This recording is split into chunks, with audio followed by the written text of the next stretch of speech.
每年一到暑假，各种水上乐园、游泳馆的广告就席卷而来。由于就这么几个月，许多人都想着去水里玩上个几天，但真正到了目的地后，就会发现只能在泳池里面扑腾几下，还没有在家里的浴缸里体验感好。这人就像是下饺子一样，挤来挤去，根本就没有玩水的空间。不过这都是次要的。近年来，越来越多的人吐槽泳池的水质问题，说里面混杂着各种头发、皮屑和屎尿病菌。一想起这些，其实也劝退了一部分。那各位视频前的朋友，有没有因此被劝退的？在弹幕里打个1。当然，泳池最关键的还是安全问题，这不只是溺水，还有各种硬件设施。不知道大家有没有注意过泳池底下的排水口？可别小看了，它就是一个洞。曾经就有一名6岁的女孩因为不小心坐在了排水口上，结果一场惨不忍睹的悲剧就瞬间发生了。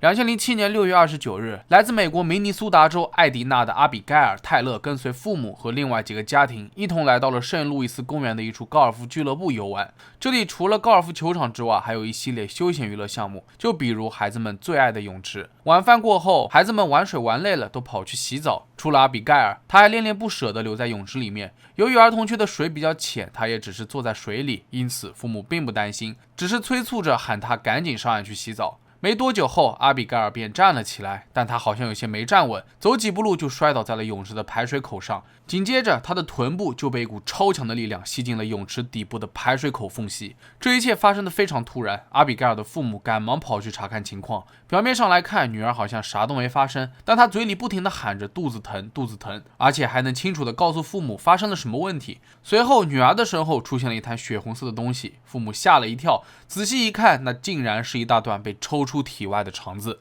夫妇俩顿时惊慌失措，赶忙把女儿送往了医院。到达医院之后，情况变得越来越棘手。医生惊讶地发现，阿比盖尔在这次事故当中被抽出了将近6.5米长的小肠，而且是通过肛门被强行抽出来的。他会因此而患上短肠综合征。而且除了小肠之外，阿比盖尔的肝脏和胰腺也都严重受损。医生坦言，他这种情况是必须要进行移植手术的，但由于病情很复杂，手术之前必须要制定详细的手术方案，否则将无法安全的推进。在此期间，警方也着手开始调查事故发生的原因。原来涉事泳池排水口的紧固件和安装环都存在一定的磨损以及不适配的情况。换句话说，如果当时排水口的盖子能够被妥善固定，那这场悲剧就不可能会发生。由于平时没有因此而出过事情，顾客们更是毫不知情，所以就连高尔夫俱乐部的工作人员也压根就不知道泳池的排水口会有安全隐患，更不要说进行过任何相关的检查了。终于到了12月，经过多方协作，阿比盖尔接受了一次非常罕见的3重器官移植手术。好在手术非常的成功，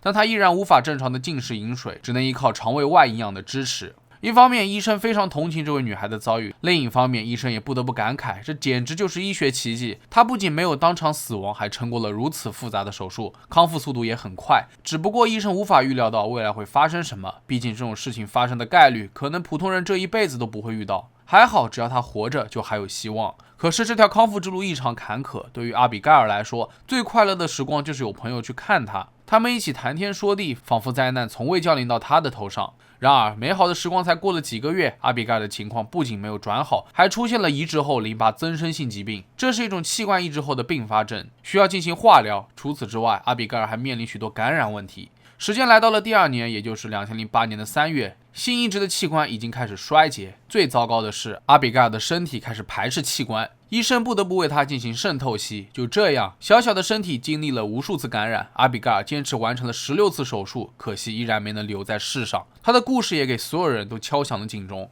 自从女儿去世后，阿比盖尔的父母就开始发起游说运动，要求制定相关法律，防止类似的悲剧再次发生。一路走来，不管是康复之路，还是督促立法的道路，他们一家人都表现出难能可贵的坚强。可令人心寒的是，这样的法律其实早该颁布了，因为自从1990年以来，至少还有3名儿童遭遇过类似的事故，其中1名还是美国前国务卿詹姆斯·贝克的孙女。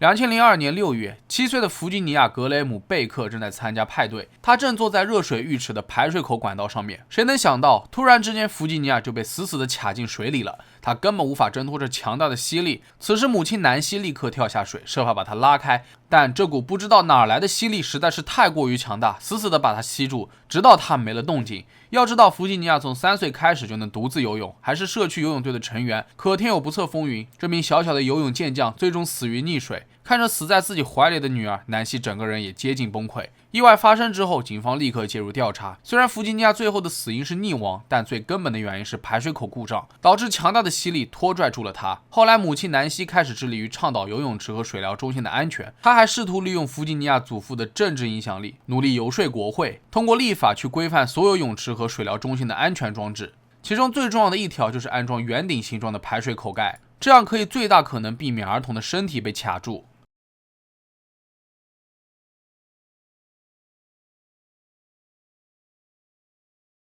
看到这里，不知道大家是否了解过泳池的水循环模式？其实游泳池主要分为2种循环模式，一种是顺循环，一种是逆循环。顺循环指的是排水口在底部，通过过滤后，再通过泳池壁或上方的进水口流进泳池，形成一个正循环。相反，逆循环指的是进水口在底部，从下往上注水，当底部的水排放过多时，就会通过排水口流出去，形成逆循环。显然，逆循环模式下对游泳者威胁不大。反之，顺循环泳池的排水口相当于构建了一个真空环境，大气压使得排水管口具备强大的吸力，存在依附风险。只要真空效应足够强大，体型较小的儿童就很容易被吸在游泳池底部。在一些极端情况下，真空的吸力大概能够达到4名成年男子都无法拽动一名儿童的程度。而且这一系列操作仅仅在几秒钟之内就会发生，根本就来不及反应，儿童就可能因溺水身亡，或者出现内脏被吸出肛门的可怕情况。在上述的2个案例当中，如果都安装了符合安全规定的排水口盖，恐怕就不容易产生如此危险的真空效应。曾经有人做过实验，发现头发是最容易被吸入排水口的，这对于那些不戴泳帽的游泳者来说，无疑是多了一份危险。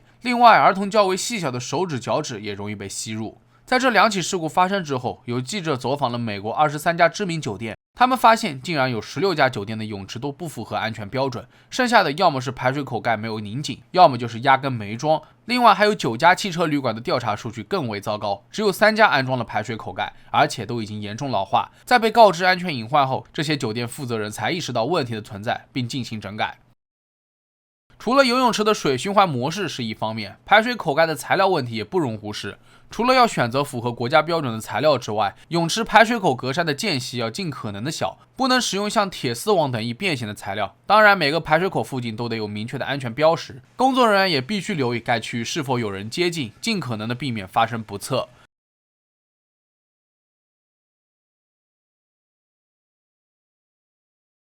2名女孩的悲痛离世暴露了游泳池内的一个设计漏洞。据不完全统计，从1985年1月至2002年3月期间，美国总共发生过147起被吸入泳池排水口的事故，其中51起是头发被吸走，还有79起是肢体被卡住，另外还有一些宝藏首饰被吸走的特殊情况。为此，国会批准并建立了更加严格的公共泳池安全标准。明尼苏达州立法机关正在考虑类似的法规。和弗吉尼亚的家人一样，阿比盖尔的父母也一直不忘兑现他们对女儿做出的承诺，希望国家制定更为严格的安全标准，防止其他孩子发生类似的悲剧。事实证明，他们的坚持和努力并没有白费。一条以弗吉尼亚命名的弗吉尼亚格雷贝克泳池和水疗中心安全法案正在一步步的落实，最终该法案于2008年12月19日正式成为可执行的法律。